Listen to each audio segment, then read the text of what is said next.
బడుగు బలహీన వర్గాల ఆశాజ్యోతి కుల మతాలకు అతీతంగా ఒక మంచి రాజ్యాంగాన్ని రచించి భారతదేశానికి అందించిన మహోన్నత వ్యక్తి డాక్టర్ బిఆర్ అంబేద్కర్ అని BJP Kakinada parliament convener Rambala Venkateswara Rao పేర్కొన్నారు. డాక్టర్ బిఆర్ అంబేద్కర్ జయంతి సందర్భంగా కాకినాడ రూరల్ పండూరు గ్రామంలో దళితవాడలో జై భీమ్ యువత పెద్దలు ఏర్పాటు చేసిన కార్యక్రమంలో ముఖ్య అతిథులుగా పార్లమెంట్ కన్వీనర్ రంబాల వెంకటేశ్వరరావు పాల్గొని మాట్లాడుతూ బడుగు బలహీన వర్గాల ఆశాజ్యోతి కుల మతాలకు అతీతంగా ఒక మంచి రాజ్యాంగాన్ని రచించి భారతదేశానికి అందించిన మహోన్నత వ్యక్తి అంబేద్కర్ అని ఆయన అందించిన రాజ్యాంగం వల్లనే నేను ప్రధాని అయ్యానని ప్రధాని నరేంద్ర మోడీ అన్నారని, అంబేద్కర్ దళిత నాయకుడు అనుకోవడం చాలా పొరపాటని, ఆయన ఈ దేశ సనాతన ధర్మానికి లోబడి రాజ్యాంగాన్ని మనకు అందించారని, అలాంటి వ్యక్తి భారతదేశంలో పుట్టడం మన అందరి అదృష్టమని రంబాల అన్నారు.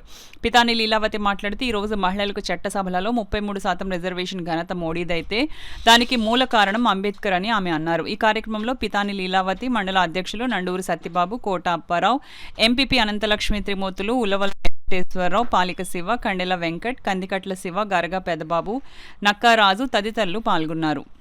ఆయన ఎన్నోసార్లు చెప్పడం జరిగింది.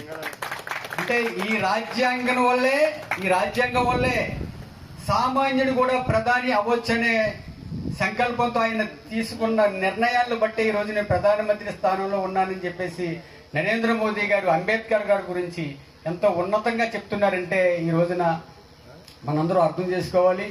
ఎందుకంటే ఎవరికి అందరి నాయకుడు అంబేద్కర్ ఒక కులానికి మతానికి సంబంధించిన వ్యక్తి కాదు.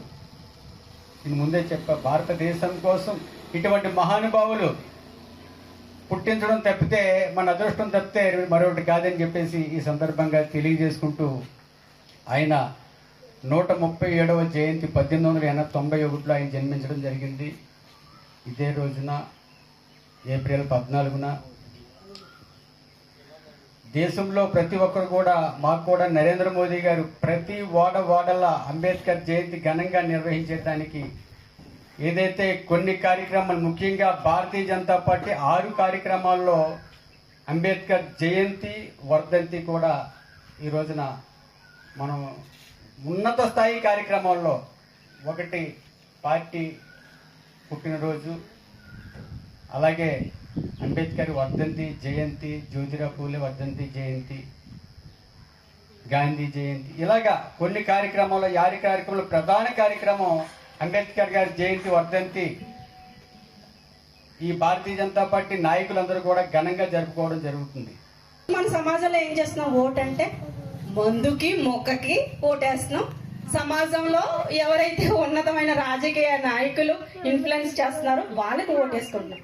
కాదు, విలువలతో కూడినటువంటి వ్యక్తికి ఓటేయమని ఆ రోజు ఆయన చెప్పడం జరిగింది మనందరికి. మనం ఎంతవరకు దాని మీద నిలబడి ఉన్నాం అనేది మనమందరం కూడా ఒకసారి ఆలోచన చేసుకోవాలి.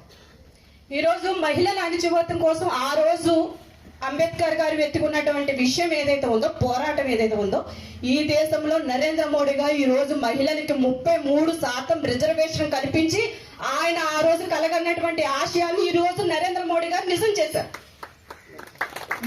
ఇలాంటి నాయకత్వం అనేది మనం ముందుకు తీసుకెళ్ళాలి. ఇలాంటి నాయకత్వాన్ని మనం పోషించాలి. సో ఆయన విలువలకి, ఆయన ఆశయాలకి అనుగుణంగా మనం అంతా పనిచేయాలి అని చెప్పి మనస్ఫూర్తిగా కోరుకుంటూ, ఇంకా దళిత సోదరుల విషయానికి వస్తే, దళితులకు రిజర్వేషన్ కల్పించాలని చెప్పి ఆయన చేసినటువంటి పోరాటం చాలా ఉన్నతమైంది. అందుకే ఈరోజు అగ్రవర్ణాలతో ధీటుగా దళితులు ఈరోజు సమాజంలో ఉన్నారు. దానికి మనం అందరం కూడా గర్వించాలి. మనమందరం కూడా వాళ్ళందరికీ చేదోడుగా ఉండాలని చెప్పి మనస్ఫూర్తిగా కోరుకుంటూ, మీరు మంచి సమాజానికి ఎప్పుడు వెన్నంటే ఉండాలని చెప్పి కోరుకుంటూ, నాకు ఇంత మంచి అవకాశం ఇచ్చిన మీ అందరికీ కూడా ధన్యవాదాలు తెలియజేస్తూ